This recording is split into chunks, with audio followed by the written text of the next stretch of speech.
warahmatullahi wabarakatuh. Selamat siang dan salam sejahtera untuk kita semua.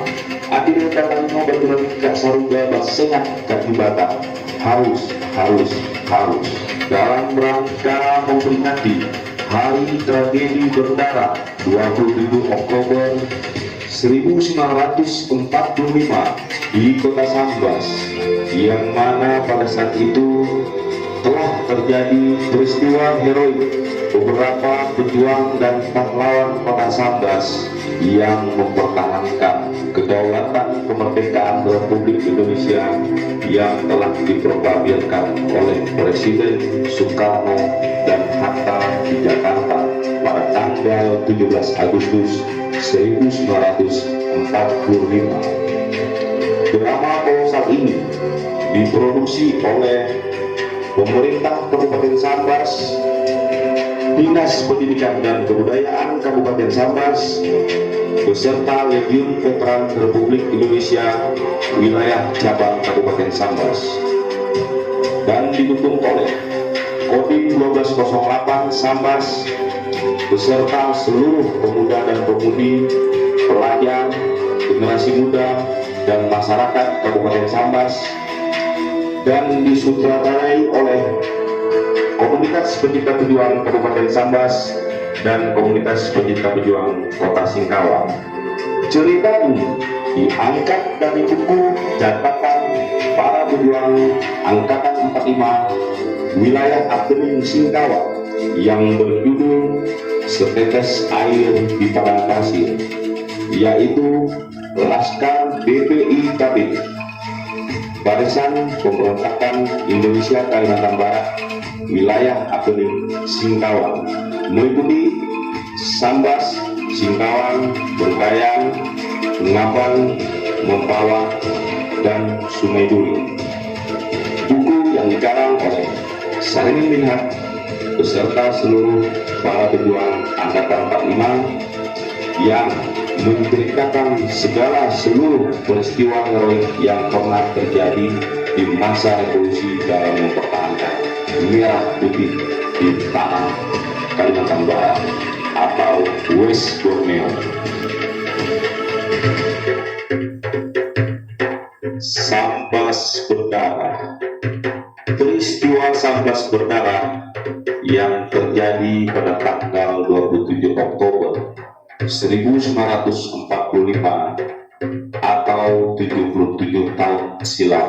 Pada saat tersebut gugur seorang pemuda Sambas yang rela mengorbankan jiwa dan raganya demi ketegakan Sangsaka Merah Putih di halaman Keraton Kesultanan Sambas, yaitu Tabrani Ahmad. Maka dari itu kita wajib untuk memperingati dan mengetahui sejarah para pejuang dan para pendahulu kita, agar senantiasa menjadi panutan dan semangat untuk mencintai negara kesatuan Republik Indonesia.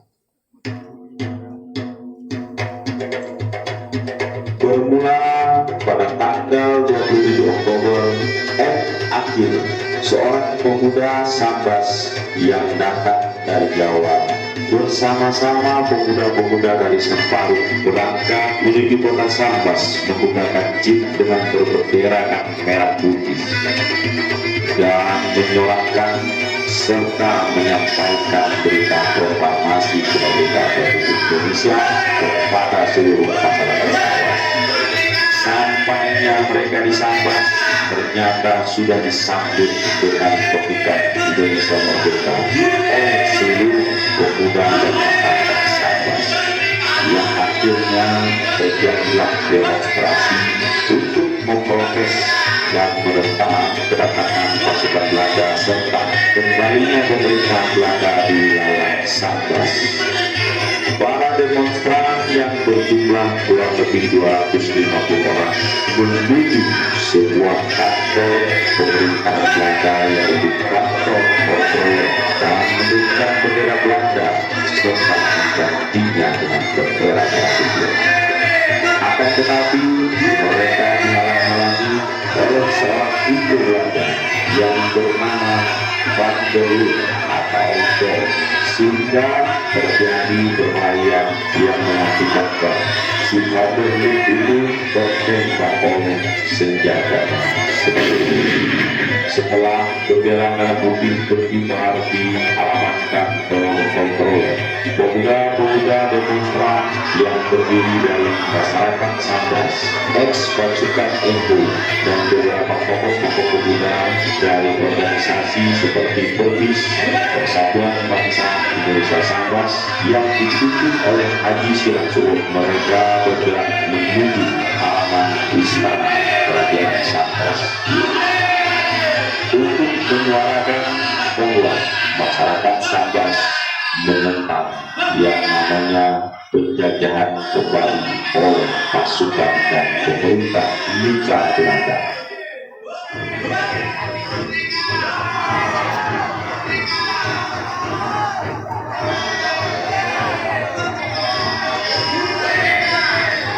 Akan tetapi tidak lama kemudian datang sepasukan tentara Belanda yang dipimpin oleh Kapten Van der Sue, yang maksudnya akan membubarkan demonstrasi tersebut karena ada laporan dari mata-mata mereka.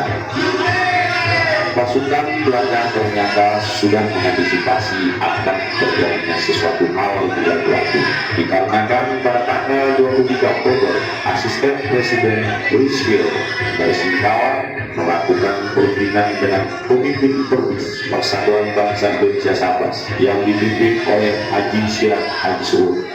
Dalam perundingan tersebut, Persatuan Bangsa Indonesia Sambas atau Perbis menolak tidak mau menerima kembali penjajahan Belanda di Sambas, sehingga pasukan Belanda sudah mengantisipasi akan terjadi perang. Nah, pada saat itu pemuda-pemuda dengan semangat menggebu-gebu untuk mengibarkan bendera merah putih di halaman keraton Sambas.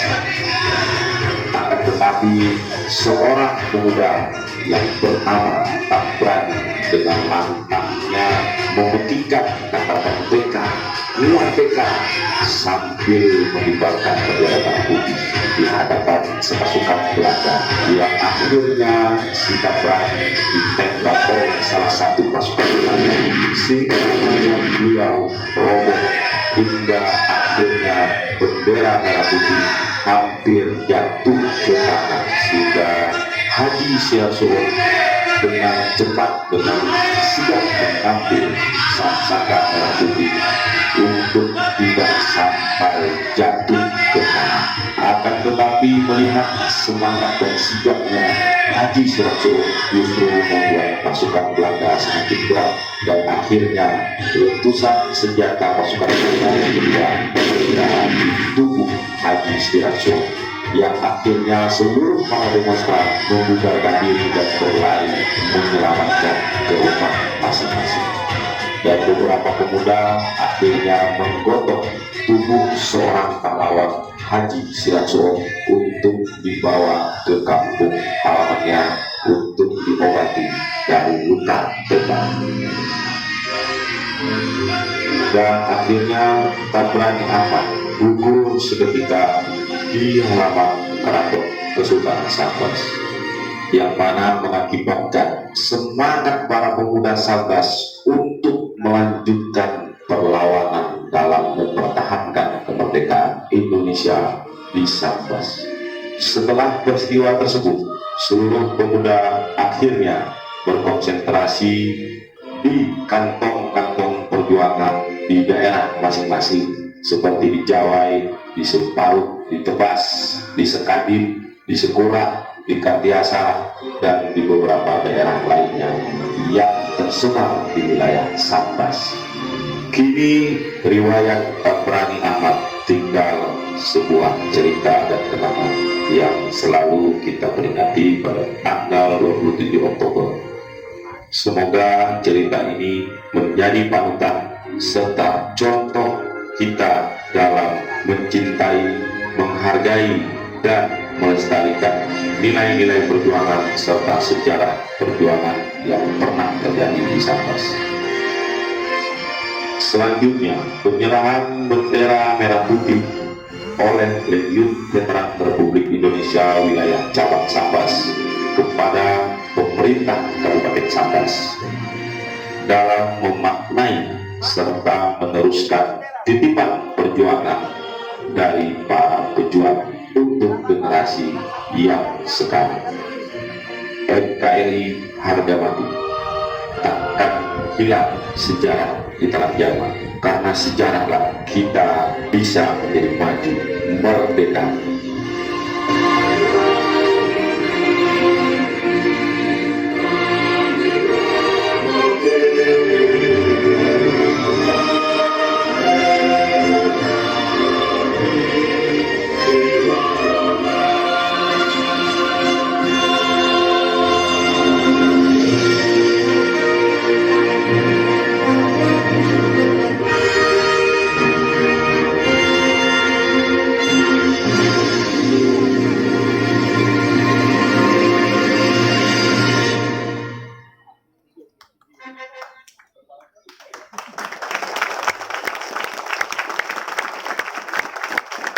Demikian tadi telah